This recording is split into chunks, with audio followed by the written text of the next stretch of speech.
I want to talk about the greatest movie ever created.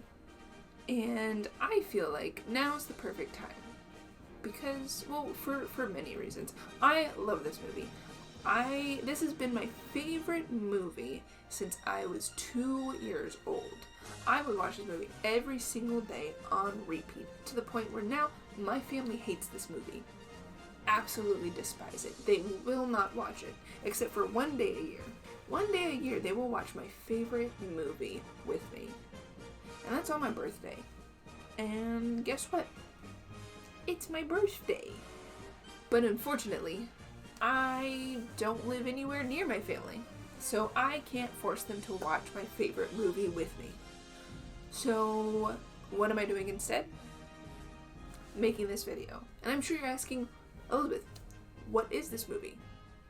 Well, this movie is Chitty Chitty Bang Bang.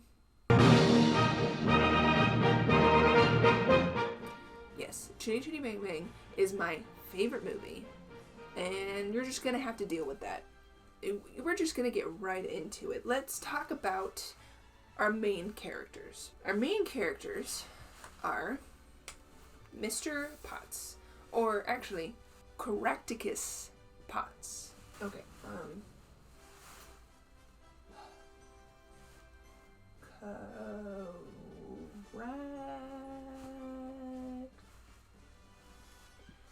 Caractacus Potts. Caractacus Potts is a 30-something-year-old inventor man. He invents things like a hair cutting machine, or a vacuum, or a rocket suit, stuff like that. Though I think my favorite contraption of his is the breakfast one. The breakfast contraption is absolutely insane. It is unnecessary, but God, do I love the scene where they show how it works. So he invents these things that really no one needs, no one cares for. Like, what's the point? And so he doesn't make a lot of money off of them. They're pretty poor, despite living in a massive house that would cost well over $1 million nowadays. So it's not just Caractacus, though. You have Grandpa, who he is a senile old man. He is crazy, but it's because he's old and eccentric and got PTSD and a lot of other things. He's just kind of crazy. But then you have the children. Jeremy and Jemima are twins, and they are the stupidest kids alive. Just such big dummies. They promise people money that they don't have. They ditch school all the time. They take candy from strangers. They run into the street and get hit by cars. And they'll get in anyone's car. Anyone who asks. They just walk right in. No sense of stranger danger. They're dumb. Literally everyone in the Potts family, they're missing a few screws. They're just, all of them are missing at least one cup from the set, you know? And then you have our other main character, who I will change the color of because she's not related to the Potts, she's someone completely different. And that is Truly. Truly is her own kind of crazy. She's not old person crazy, she's not inventor crazy, and she's not stupid.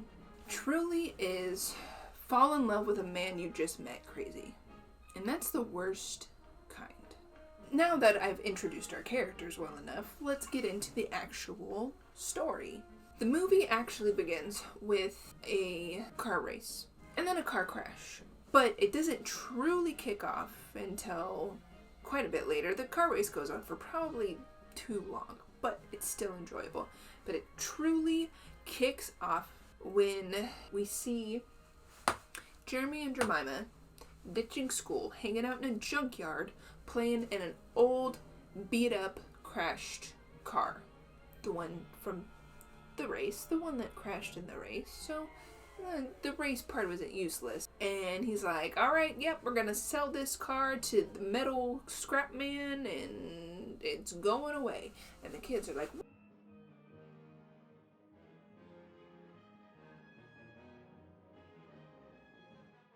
what? No! And they riot, if you would call that rioting. And they're like, you can't give it away. She's special. We love her. You can't give her away. And so Mr. Coggins, being the nice drunk man that he is, was like, all right, you know what? If you give me 30 shillings, I'll give you the car. And the kids, like, yeah, we'll give you 30 shillings. Sure. These kids are poor. They don't have 30 shillings. They know that they don't have 30 shillings. And yet they promised 30 shillings to the junk man for a beat-up car. Like, even if they had 30 shillings, they could use it on anything. They could use it on food. I don't even know how much 30 shillings is, if I'm being honest. And we'll put the calculations somewhere here. Yeah.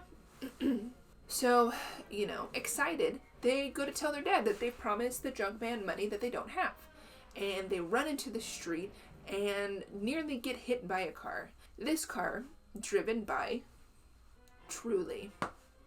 And I guess, anyone could make the joke, it's not the kids' fault, women just can't drive. Maybe we don't keep that in. So, Truly almost hits the kids with her car. And she immediately is just like, kids, what are you doing? Get in my car. I'm taking you home. And the kids get in the car. The car of a woman who just nearly ran them over that they do not know. They just get in. She does take them home, but is immediately greeted with disdain. Granted, it's because she did kind of ruin Mr. Potts's rocket suit, and that leads to this huge argument. And she follows him in the workshop, and they're arguing about the kids that she doesn't know. These kids are not hers, and yet she's arguing like they are. And while they're arguing, he's also like showing off his inventions, but also like doing it in such a weird way. Like, oh yeah, like look at this, I made candy. They have holes in it, and she's trying to be like, oh whatever, like it's probably because of this, and him being like, oh, so not only do you know everything about my children, but you also know all about candy? Foreshadowing, by the way. And she leaves flustered, or she tries to leave, but she can't get her car to work. But because Mr. Potts is such a great man, he's like, women, I'll go, can't drive cars, can't figure out how to start their car, gotta go help her start her car, and he does. And then we cut to the inside, and there's some singing, and the breakfast contraption. This is where the whole breakfast contraption scene happens, and it's so great. All the while the singing's going on, all about, I love you and you're my children.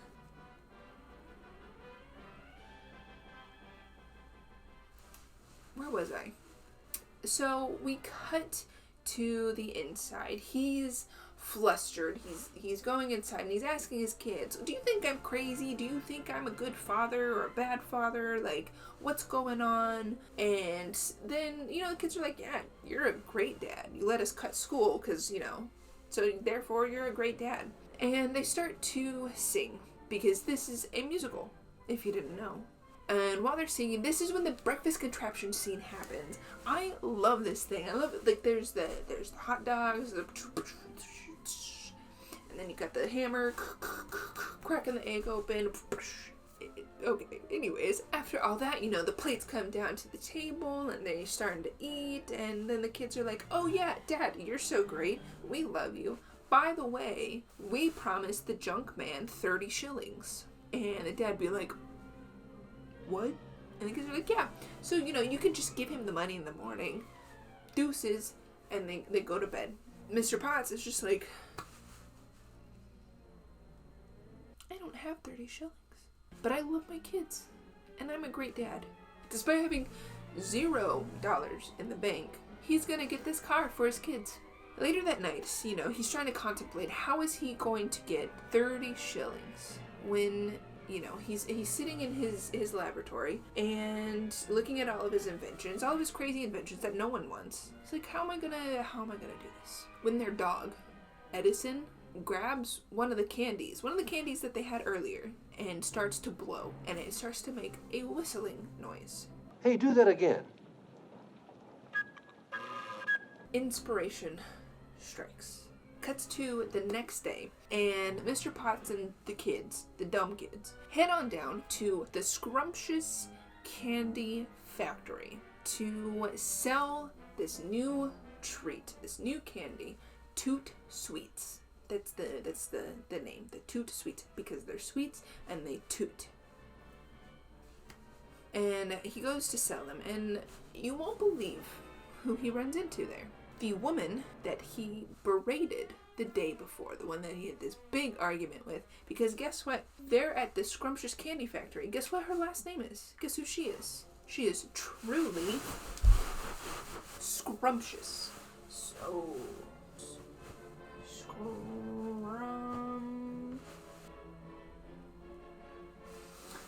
truly scrumptious. Heir to the Scrumptious Candy Factory. Mr. Potts is immediately like, oh no, I done effed up. We should be going. Truly scrumptious. You're his... His daughter. Mm-hmm. Come on, children, let's go. But truly, being absolutely insane, crazy, in love with this man, it's like, no, you're gonna go see my father. We're gonna get this done. We're gonna get you this deal. You're gonna sell this candy. Let's go. Let's go. Don't waste your pucker on some all-day sucker. And don't... Sorry. I keep just end up, watching the movie. So he goes to sell the candy to Lord Scrumptious. And this is when we get the masterpiece of a song that is Toot Sweets. This amazing song. Don't waste your pucker on some all-day sucker. And don't try a toffee or cream. If you seek perfection in sugar confection, well, there's something new on this scene. Toot Sweets, Toot Sweets. God damn it. Oh my god.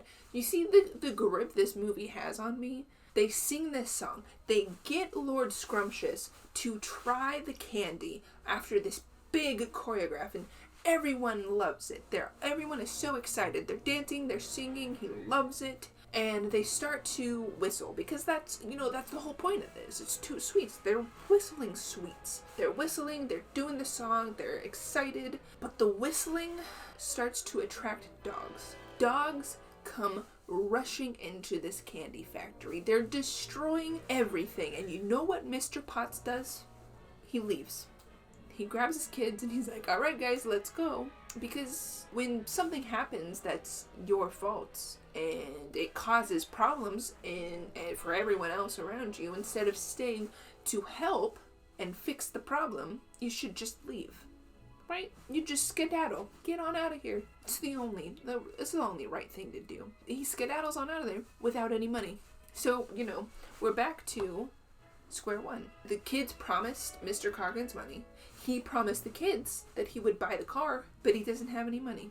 So, that night, what he ends up doing is going to the fair that's in town. And he brings one of his inventions, the hair cutting invention. And he gives this man an absolutely dog shit haircut. It looks terrible. And you know what he does? He sticks to his tried and true, I've messed this up, I'm sorry, and leaves. He runs away. The dude is following him, and Mr. Potts, he doesn't know what to do. He runs into the nearest tent that he can, which is a dancer's tent, and commits to the bit, because it just so happens that Mr. Correcticus Potts is an amazing dancer. He can just dance and sing and just go on with any show, specifically a show about bamboo, the old bamboo, and does this whole dance about it, and it's so successful, so good, that the other dancers give him money, even though He was not supposed to be a part of this. He just jumped in. He grabbed a hat, he grabbed a bamboo stick, and he just jumped in. And yet they're giving him their money. But guess what? He makes enough money to go get the car. He buys the car, this beat up old wrecked race car, takes it into his workshop, and he starts working on it for days on end. Doesn't see his children, doesn't talk to them, doesn't talk to Grandpa. He's just working in the workshop until he's finished. And now we're here, 50 minutes into the movie, and we finally get to see Chitty Chitty Bang Bang, the car. 50 minutes into the movie. 50 minutes into the movie, we're just seeing the namesake of the movie. The actual story hasn't even happened yet. And it's amazing. I love it so much. So we get to Chitty Chitty Bang Bang. Oh, the kids are so excited to see the car fully refurbished. They jump in. They're like, yes, we're going on a picnic. We're driving to the beach. We're going on a picnic. Let's go right now. And they do. They pack up a picnic bag. They get in the car and they go. And the song happens. The song, the Chitty Chitty Bang Bang song. You, pretty chitty bang bang, chitty chitty bang bang, we love you. And in chitty chitty. The Chitty Chitty Bang Bang song. And they're so focused on singing about their new car that they're not paying attention to the road. And they nearly crash and drive someone off the road. And you know who that someone is? Do you know who that someone is? I think you can guess who it is. Truly Scrumptious. They run Truly Scrumptious off the road.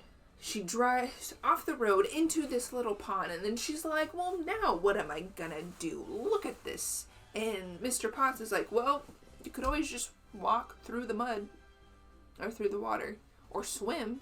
And she's like, in this dress? Do you see this dress? Do you see how I'm dressed? And he's like, fine. I'll be a gentleman. I'll come grab her. And honestly, this one part of the movie annoys me a little bit more than it should. But he is, she's in this big dress. He's carrying her. And then there's this little part that's like dangling off. Like it's some like sash or something. And it's just like barely touching the water. But it's still touching the water as they're walking through.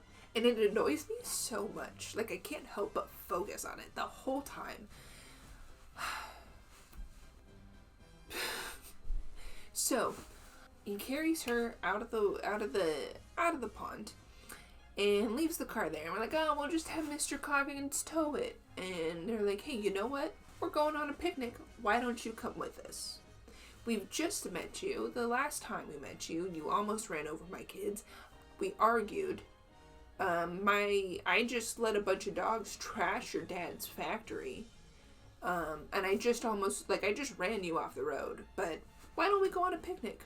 And she says yes. Yeah, let's go on a picnic. And then there's just, so, alright. So they go. They go. And she's like, wow, like this car, you built this car and it runs? That's crazy. And they start to sing again. More Chitty Chitty Bang Bang. Sleek as a thoroughbred, seat like a feathered bed. So they get to the beach to have their picnic, and there's a really dumb beach montage. I'm sure in the 60s it was great. It made a lot of sense, but today it's just kind of like, oh, okay. And while they're at the beach, Jeremy and Jemima sing this absolutely haunting song to Truly, talking about how much they love her. They don't want her to leave them. They want to be with her forever. She's truly scrumptious. She's delicious. That's what they say. They say that she is delicious. And they keep talking about how amazing she is and how much they love her. They have just met this woman. And then she reciprocates. She sings the song back to them and talks about how much she loves them. These aren't her kids. She just met them. She, like, okay, if a kid, yeah, you get weird attachments really quick. You don't know any better. You're a dumb kid. She's an adult. She is a grown woman.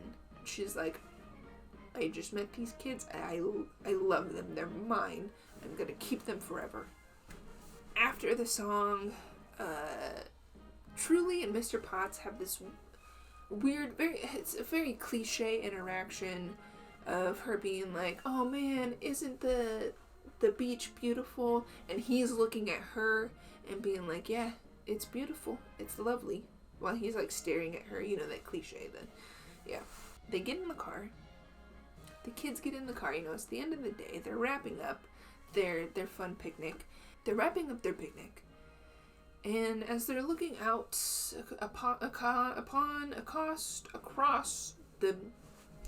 they're looking out to the ocean, and they see a boat. But it's not just any boat. You see, so as the Potts family was, driving around Chitty Chitty Bang Bang and singing and showing her off to the world, it attracted some people. Specifically, Baron Bombburst. And that's who's in the boat. It's not even a boat, it's a pirate yacht. They show up because they want Chitty Chitty Bang Bang. They want this car. And the kids are like, well, we can't let him take the car. Like, we have to get out of here. Like, let's go. But the thing is, while they were sitting there, the tide has come in. And they're completely surrounded by water, cut off from land. They're stuck there. They're like, oh no, what are we going to do? The Baron Bombburst is coming. The pirate's coming to steal our car. We need to get out of here. And they're trying to figure out a way out. And they're doing everything that they can, and nothing's working until Chitty Chitty Bang Bang starts to transform into a boat. This raft comes out, and it's a boat, and now they're in the water, and they're gonna be fine because they're floating on the water, and it's crazy. This car is amazing, it's just turned into a boat. It's, what is it? What they? Oh, god damn it! I'm trying to remember. What the fuck do they say? I got it.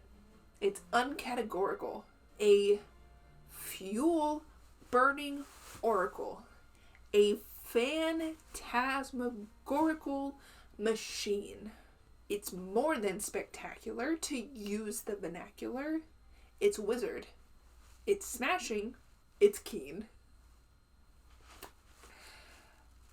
And then the song starts back up, because that's part of the song.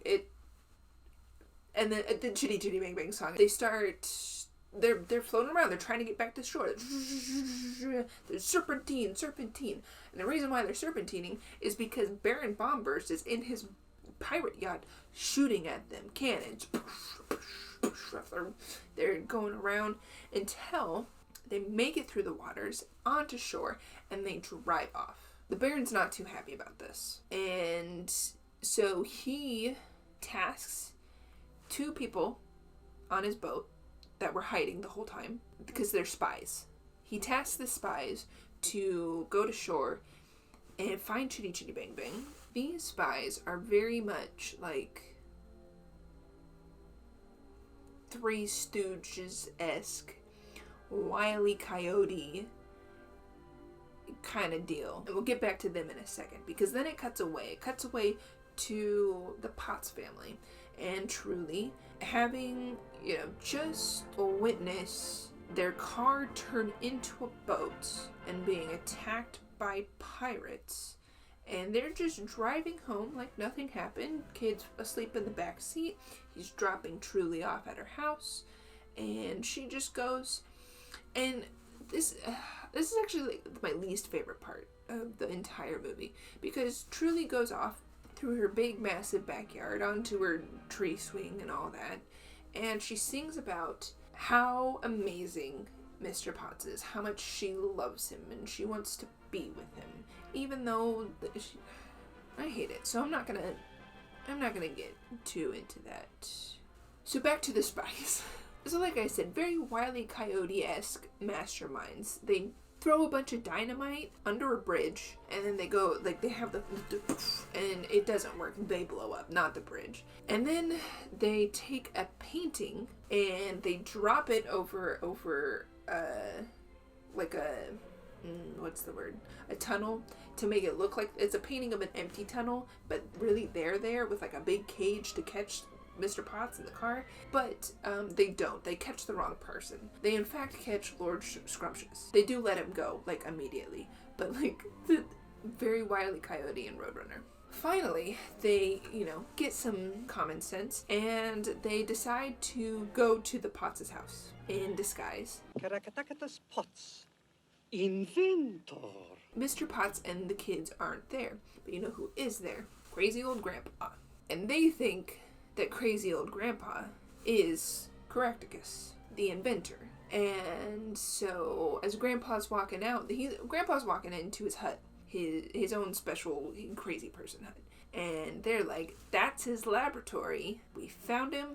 So they radio the Baron, like, yo, send in the skyship, we got him. The skyship comes, hook up the hut, and takes him away. And they start riding off, flying off, just gone. As they're riding off, it just so happens that Mr. Potts is with Truly and the kids inside Chitty Chitty Bang Bang, and they see the skyship with Grandpa's hut underneath, and they're like, Grandpa, what are you doing up there? Crazy.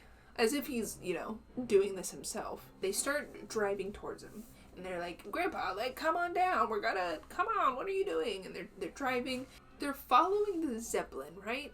And they're focused on Grandpa, and they're really not paying attention to the road. I no longer think, I made the joke earlier, but I don't think this is a women can't drive type of movie. This is 100% that the Potts, Caractacus Potts, and the two kids have no idea about road safety or car safety whatsoever, because earlier the kids just ran to the road and almost got run over. Caractacus almost ran into Truly multiple times, and now he drives off of a cliff. Yeah, you heard me right. They're chasing Grandpa and the Zeppelin, and they just drive right off the cliff. And that's when the intermission starts. That was Act 1. Intermission. We could play the little intermission thing.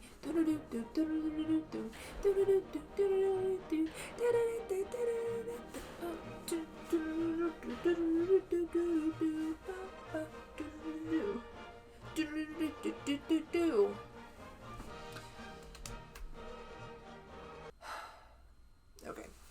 Mr. Potts drives off a cliff. They're, nose diving down, and he's about to kill his whole family and Truly. But not really, because guess what? Chitty Chitty Bang Bang starts to fly. Wings come out, and propellers pop up and out from behind, and she starts flying. And so they follow the Zeppelin. But you know what? Okay. I know, we just had, this song, the Chitty Chitty Bang Bang song, but it's been too long since we've had a song. And you know who hasn't got to sing yet? Grandpa. Grandpa hasn't got to sing yet. So we gave him a song. Posh. Posh with a capital P-O-S-H. Posh. He is singing about how things couldn't be better. Right? The Baron, he's royalty. He's not gonna mess with him. He's traveling in style with a Zeppelin in his hut, and even though he's being dunked into the water and almost drowned, because the Zeppelin's losing air because it's too heavy now with the hut attached. So they start throwing stuff overboard, and then that's not enough, and so they result to people. They throw the spies overboard. And honestly, I think the only real reason for this was just to really solidify that Baron Bombburst is a bad guy, right? He just threw these guys overboard. Doesn't care at all about them. He doesn't care about human life. He just wants this car. So they establish that Baron Bombburst is a bad guy, throwing people off the ship, being able to fly away back to his country of Bulgaria. Yes, Bulgaria. And Chitty Chitty Bang Bang is not far behind. It's following in tow. As we enter Bulgaria, let's start introducing some new characters that happen while we enter Bulgaria. Already, Caractacus Potts, Grandpa, Jeremy, Jemima, Truly Scrumptious. Now, we have You have Baron Bombburst. So he is the one that's been shooting at them, that wants Chitty Chitty Bang Bang. He's come to steal Chitty Chitty Bang Bang. And yet he is a child. He's not a child. He is an old-ass man.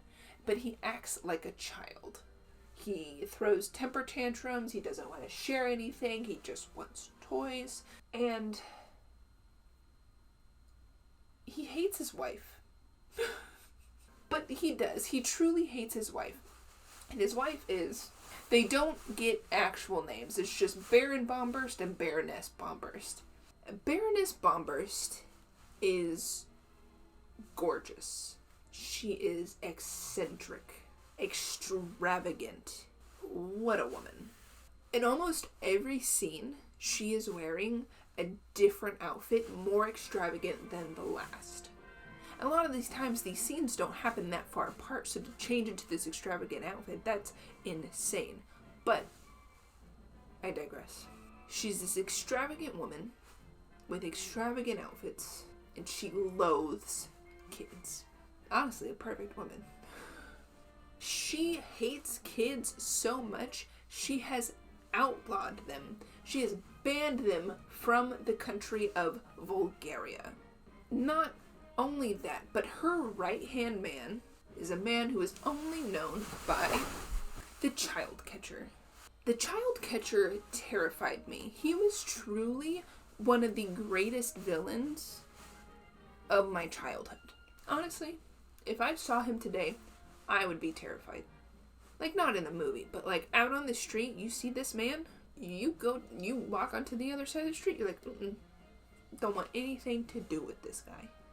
Anyways, so now we've introduced Baron and Baroness Bombburst and the child catcher. So let's move on with the movie. We are now in Bulgaria. Grandpa is taken straight to the castle, where he is tasked with building another Chitty Chitty Bang Bang. This is also where you see, the more childish nature of the Baron, of Mr. Bombburst himself. Because as he's telling Grandpa about, he wants his car, he hops on this toy horse and is going around his castle. And he's like, oh yeah, like, let's make our way through. And, he goes on past the Baroness's room. And, that's when we meet the Baroness in her gorgeous outfit. Oh my god. Honestly, if I could dress that way every day, I would. But that would cost a lot of money. And probably be uncomfortable. If it was comfortable, I would do it. But you see that, he wants toys. He wants things. And he's not okay with not having them. Or having people tell him no, that he can't have them. So he's bringing Grandpa down to the inventor's room, which is just the dungeon. A dungeon filled with a bunch of people. Inventors. And in this dungeon, honestly, it's probably one of the best lines I've ever heard. The other inventors are talking to Grandpa about how, like, oh, even if you were to be able to make this car for him, you're still going to be stuck here. We've all been stuck here. Like, we fixed the phone decades ago, and we're still here. And talking about the different torture devices, the thumb screw. But the best line is They stretch you and stretch you. When I first came here, I was a midget. So they're talking about all of the torture devices and how they've been stuck there for years and years and years. And it's starting to bring Grandpa down. He's like, well, shoot, like, then what's even the point of living? What's the point of being here? And they're like, no. None of that attitude here. And they sing a song, because from the ashes of disaster grow the roses of success.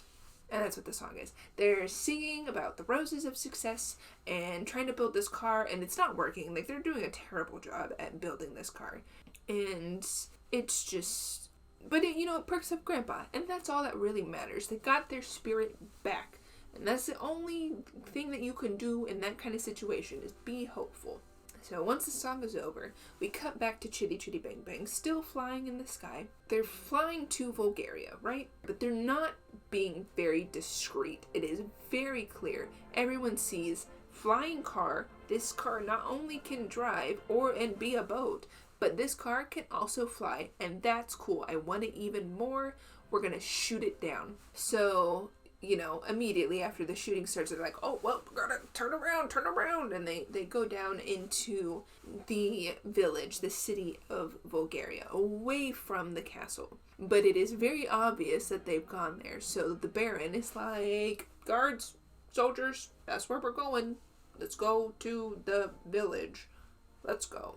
Caractacus parks the car, and they go into the village. Everyone else follows because they gotta stick together, right? They go to the village, and every single person there stops, freezes, and is just staring at them. And they don't know why. Why is everyone staring at them? They figure it out pretty quick. It's because there's kids with them. These two stupid kids, Jeremy and Jemima, are standing there. There are no other kids in this town. Because, as I said before, the Baroness has outlawed kids from Bulgaria. Granted, the Potts didn't know that. Granted, you probably shouldn't take your kids on big adventures, but it was a spur of the moment. So everyone's staring at them until the horns sound. The horns, the army's coming, the soldiers are coming. So everyone starts running, slamming their doors, shutting their shutters, running off, not helping the newcomers with the kids. Except for one person, the toy maker. And honestly, the toy maker, I don't think the toy maker deserves a spot up here. I don't think he's that essential. Well, whatever. So the toy maker is like, come on. The kids are outlawed. They're banned. And they're like, who would ban kids? We're like, get in the house, hide. They're coming for you. It is kind of sketchy. I mean, okay, it makes sense for the plot later on, but a toy maker in a town where there's no kids to make toys for. He makes toys for the Baron. That's what he does. But still, kind of odd that you would want to keep being a toy maker if the kids are gone. Anyways, the soldiers start ransacking the town, trying to find the Chitty Chitty Bang Bang and the people and the children, because they know that there's children there, because they flew past the castle and they're like, oh my god, children! And so the child catcher also comes. He's trying to sniff him out. The reason why the child catcher is so scary is not because he has like a gun, because he doesn't have a gun. Like, the rest of the soldiers have guns, he doesn't. His whole demeanor is unsettling. He carries a big net and a hook. That's terrifying. Like, those are the worst two things to have if you're trying to catch children.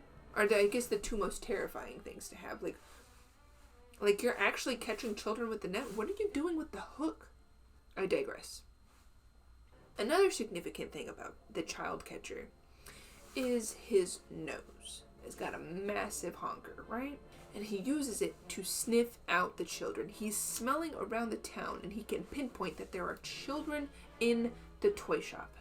And so they bust down the door and he's in there. And I honestly, despite being called the child catcher, I do not think this man has ever seen a child. Because he is looking around and he's like, the children are like cockroaches. They're hiding in the walls, in the floors, in the woodwork. How is a child gonna hide in the woodwork? That doesn't...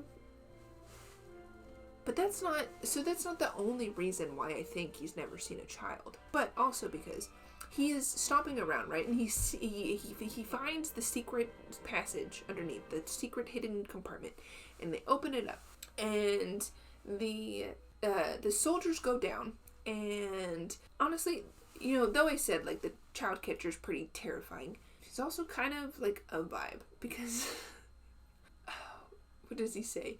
Like, they discover the secret compartment, and he goes to the toy maker, and he goes, the queen will wear your teeth as a necklace, and your eyeballs for earrings. And then the soldier comes back up, and he's like, there's no kids down here. He's like, you fool! You idiot! Ugh, you know nothing! And, like, goes down the stairs. And it's like, I don't know. It's a vibe. I think it's funny. And he goes down, and the people aren't there. The Potts, they're not there. But what kind of solidifies in me believing that he's never seen a kid is they are hiding in plain sight. So they hide in these Jack-in-the-Box things, and they like pop up. Like, so you got Caractacus, you got Truly, and then you got Jeremy and Jemima, and they pop up, and he's staring right at them. He's just looking at them. He's like, yep, I guess kids aren't here. And he's staring right at them. They're very clearly children in costumes. Like, and then he goes. It's not that he goes. It's he's staring at them. And then the soldiers outside are like, we found the car! We found Chitty Chitty Bang Bang! And then he goes, right? They found Chitty Chitty Bang Bang, and they're taking him back to the castle. They leave the toy shop, right? And then the kids and Mr. Potts and Truly are like, oh my gosh, they've taken the car. We have to go get the car back. We gotta go to the castle, right? We gotta go to the castle. We gotta get the car back. And the toy maker's like, dude, that's stupid. And Caractacus is like, well, you know what? I don't care what you think. I'm gonna go scope out the castle. Like, Truly, kids, stay here. And the toy maker's like, you know what? Whatever. If you're gonna go, like, I'll go with you. I'll at least help you, keep you from dying. And they leave. They leave to investigate the castle while Truly watches the kids. They leave the woman they have just met, who's crazy, with the stupid kids. Clearly nothing's gonna go wrong, right?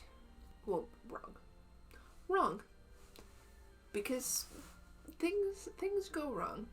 Truly, after being tasked with watching the kids, leaves. She leaves to go get the kids food, which, like, fair. But, like, why wouldn't... I feel like there's a better way to go around about that, than to just be like, oh yeah, kids, I know I was just tasked with watching you, but stay here, I'm gonna go. And she leaves these dumb kids alone. The stupid kids that get into strangers' cars are left alone, and the consequences that will come, we'll get to that later. Because it immediately jumps to Chitty Chitty Bang Bang at the castle. They deliver the car, and the Baron is so excited. Baron Bombers jumps in the car, and he's like, how do I get it to go? How do I get it to fly? And he's honking the horn, and he's pushing buttons, and nothing's happening.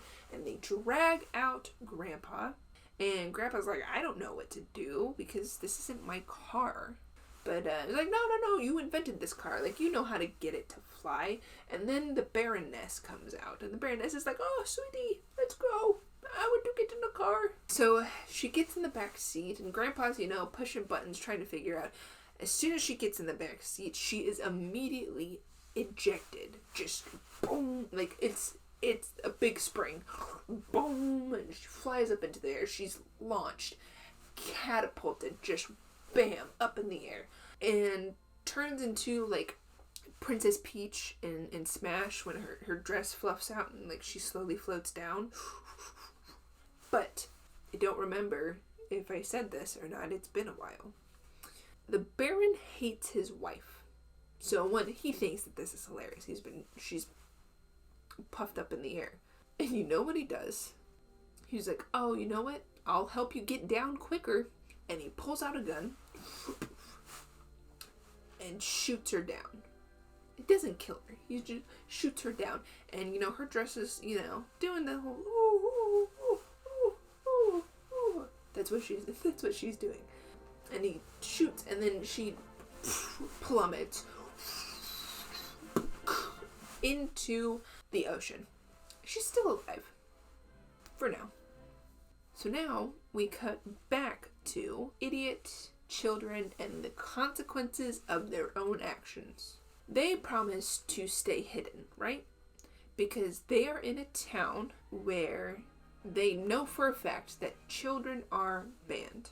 They know for a fact that there is a man out there named the Child Catcher. They have seen this man face to face. They know exactly what he looks like. They know that he is out to catch them and do bad things to them.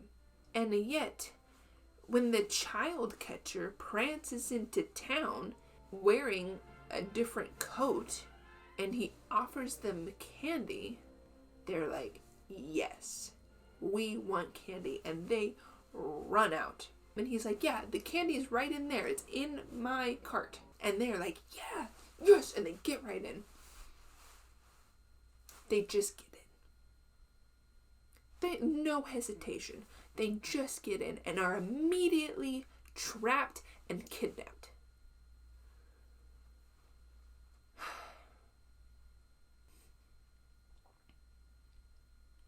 So the child catcher drives off and drives right past Truly. She sees this. Also, it just so happens that Mr. Potts is running down the street at the same time with the toy maker. And when Truly tells Mr. Potts that the children have been taken, this is how he reacts. Father of the Year. The children are taken to the castle to see the Baron and the Baroness. They tell the Baroness that she is ugly, and she faints. Honestly, what a mood. Someone tells me I'm ugly, I'm immediately like, oh. Very ugly. Oh, she's going. Hops right back on over to Mr. Potts, Truly, and the toy maker going on a boat ride. You're right, like anyone would after finding out that their kids had been kidnapped and their father was kidnapped and their car's been stolen. Get in a boat, have a nice little boat ride. They row to these caves that are underneath the castle. But you know what's in these caves? Children. Just a bunch of them, laying all over the ground, dirty as hell. Some of them are coming in through the sewers from the castle, like stealing food and stuff for everyone else. They go in, they walk around, and, they ask, like, have you seen my grandfather? Have you seen my kids? And they're like, oh yeah, like, the kids are up in the tower, Grandpa's down in the dungeon, and one of the other kids is like, are you gonna help us? Caractacus's response is to sing them a lullaby. And that doesn't really work. That's not gonna save them. That's just, pipe dream, Hushabye Mountain. So they devise a plan right then and there, because you know what's happening? Baron Bomber's birthday. It's a perfect distraction for a castle raid, right? Right? Cut to the next day. Baron Bombburst is singing to himself. He's got quite a lovely voice. He's singing happy birthday. It's his birthday. It's the best day of the year. He's about to get so many toys. Nothing bad is going to happen, right? What could happen on his birthday today of all days? His birthday. He's walking into his wife's chambers, and this is when the greatest love song of all time happens. Sung. It's Choochie Face. You're my little Choochie Face, and you're my teddy bear. It's a great song. And the entire time that the Baron and the Baroness are singing this song to each other about how much they're in love, and you're my Choochie Face, and you're my teddy bear, and I love you so much, But, as stated before, the Baron hates his wife. So while singing this song, he's tried to kill her like 4 times. 5 times? 4 times. Something like that. And it's honestly perfect. I wouldn't have it any other way. And now it's party time, right?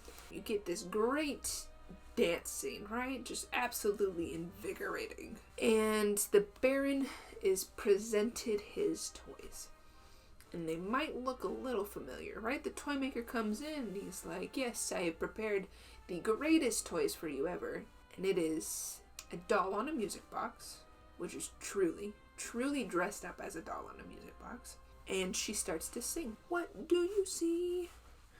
You people looking at me.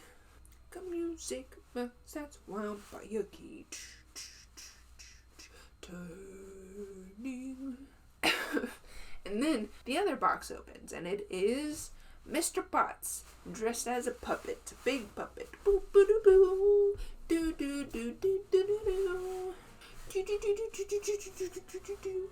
And then they sing a little duet. In this performance, eventually entices the Baron to come down and investigate. It's like, this is weird. These things are too real. I'm gonna take a look at them. And he does. And he buys it. These are just dolls. And Caractacus, being the goofball that he is, starts like a little dance thing. And Baron starts dancing back. And Baron's like, oh, I'm so happy. I could leap for joy. And as he does, this hook descends from the ceiling, right? That apparently no one saw except for Caractacus, even though it is a hook descending from the ceiling. He grabs it, he's holding it behind his back, but there's still a giant rope above him. As the Baron says, he could just leap for joy because he's so happy, Caractacus hooks him with the hook and the belt, and they just lift them up, and they just whoop up. And as they do that, a big net falls and the kids come out. The net over everyone. The kids come out from under the table, from the floor, and other kids are coming out and they're chaining up all the people's feet so that they can't leave. How did they do this, is my question. They came up with this plan last night, and yet truly memorized a song and the choreography to it. And you have to be precise because she had to pretend like she was a doll. She had to hit the Caractacus also had to come up with some choreography, and he had to sing the Truly Scrumptious song. He wasn't there for the Truly Scrumptious song. The kids sang that to her at the beach. How does he know it? How did they get a big hook to come down from the ceiling? How did they hook that up without anyone noticing? Where did the net come from? How did they also hook up the net up there? Where did they get all these chains that hook to people's feet? It doesn't make any sense, but they did it. They did it, and that's all that matters. And anyways, as the kids are rioting and taking the castle, Mr. Potts and Truly go to find Jeremy and Jemima. And they do. They run up to the tower. They're running there, Jeremy, Jemima. And they find him and they beat down the door and they get the kids. They reunite. It's so great. And they try to figure out a way out.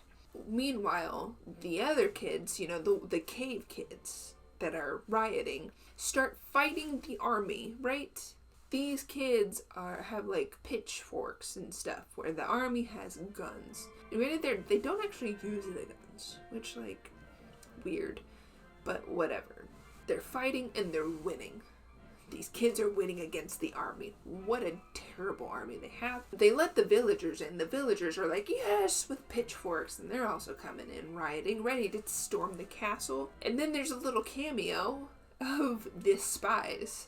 The spies from earlier that were thrown overboard. They're coming out of the ocean. And then they see the fight going on. And they're like, nope. And then they just go back into the ocean. The kids are fighting the army and the child catcher, right? The child catcher is their number one enemy.